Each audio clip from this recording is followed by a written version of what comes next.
The Ekiti State government has said the recent approval for the construction and equipping of 3 new general hospitals in part of the state is aimed at enhancing resident access to quality care delivery.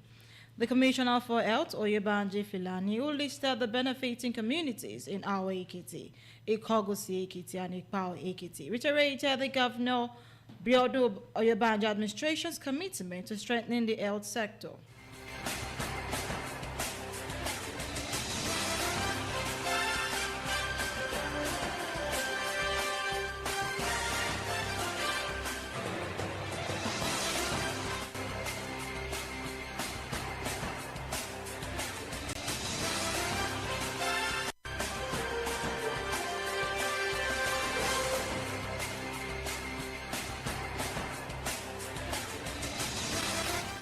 The Federal Road Safety Commission, Ekiti State Command, has recorded a notable reduction in road traffic crashes and fatalities in the state in 2025, attributing the achievement to sustained enforcement, advocacy, and stakeholder collaboration.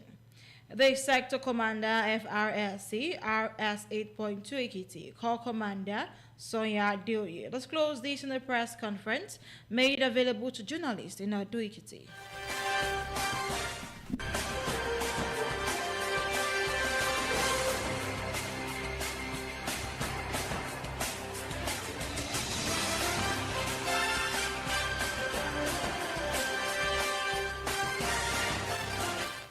The Lagos State Internal Revenue Service says it will begin enforcing its statutory power of substitution under the Nigerian Tax Administration Act 2025 to recover outstanding tax liabilities from defaulting taxpayers.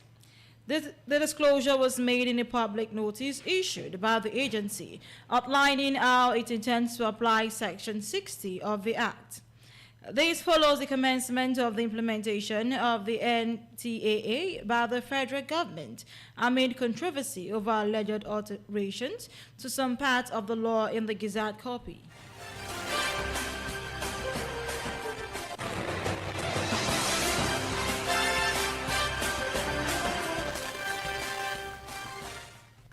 The Oyo State Police Command on Sunday said it intercepted a truck conveying suspected explosive materials in Chaki, a town in the Okeogun axis of the state.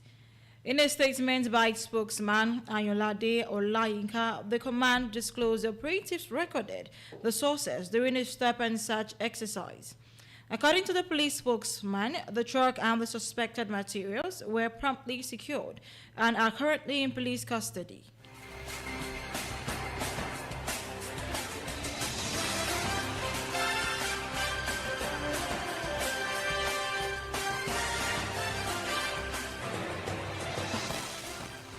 The federal government has clarified that indigenous languages have not been banned in Nigerian schools, but say their use as the main medium of instruction will be limited to ensure students are prepared for national exams conducted in English.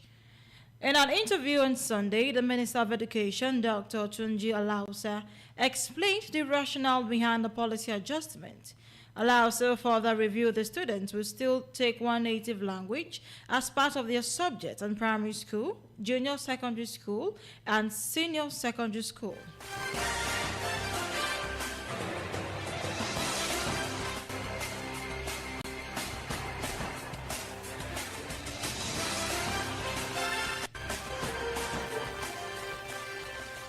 The federal government has reaffirmed its commitment to reviewing consolidated health salary structure as part of efforts to resolve the ongoing industrial dispute with the joint health sector unions.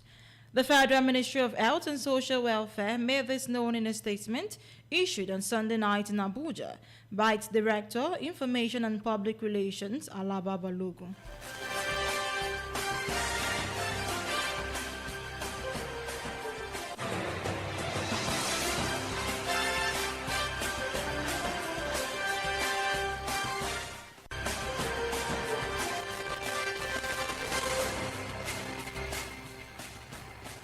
President Bola Ahmed Tinubu departed Abuja today for Republic of Turkey to deepen bilateral partnership. It will be accompanied by ministers and top government officials.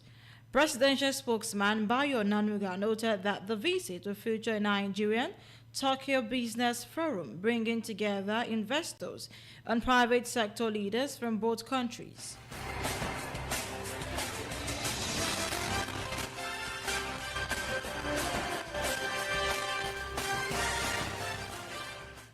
Governor Abba Yusuf of Kano State will today, Monday, formally join the All Progressive Congress following his resignation from the New Nigerian People's Party on Friday. This was contained in a statement issued by spokesperson Sanusi Baturi in Kano on Sunday. The move is expected to strengthen cooperation with the federal government, accelerate development and enhance security and improve service delivery in Kano State.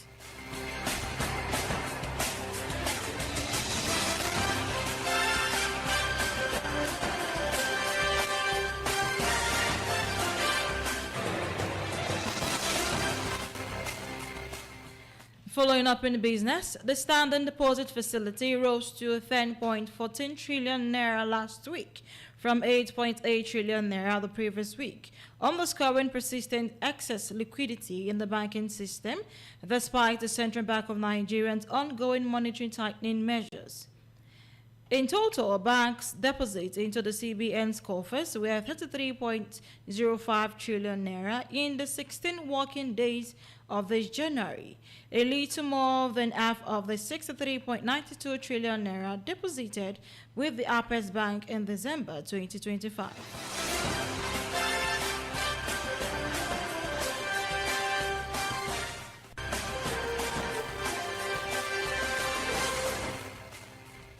In entertainment, businessman Olakole Chichil has penned a note to his ex-wife, actress Tonto Dike, acknowledging her growth and the manner in which the marital feud had been resolved.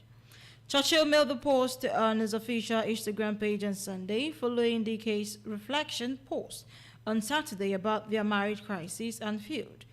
He also appreciated God for receiving a call from their son Andre for the first time.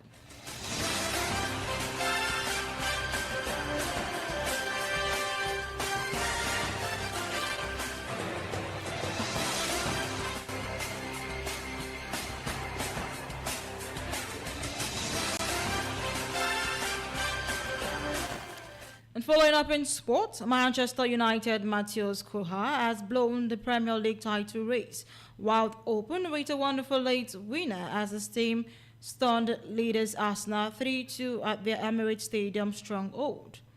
The Brazil international called an 87th-minute long-range shot past goalkeeper David Raya on Sunday to decide a thrilling game that's now cut Arsenal's lead to just 4 points, ahead of Manchester City and Aston Villa.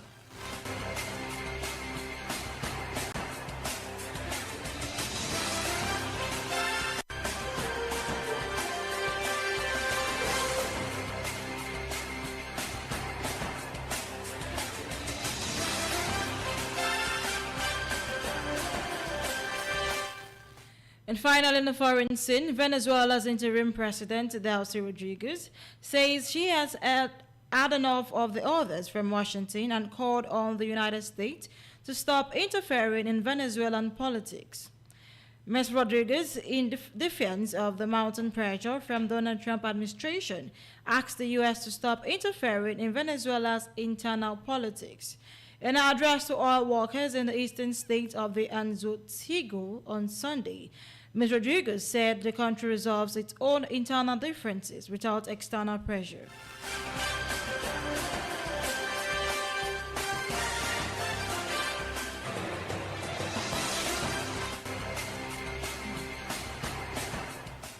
Meanwhile, the Syrian army accused the Syrian Democratic Forces of launching more than 25 explosive drones at its positions in the Aleppo countryside, in what is said was a violation of a recently extended ceasefire, state media reported.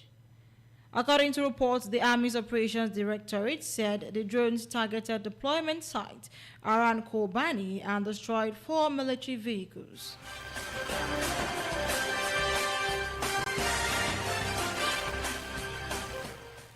And that Ayaba Newsroom highlights is edited by Compassion Adebayo. I am Muyosola Zubar.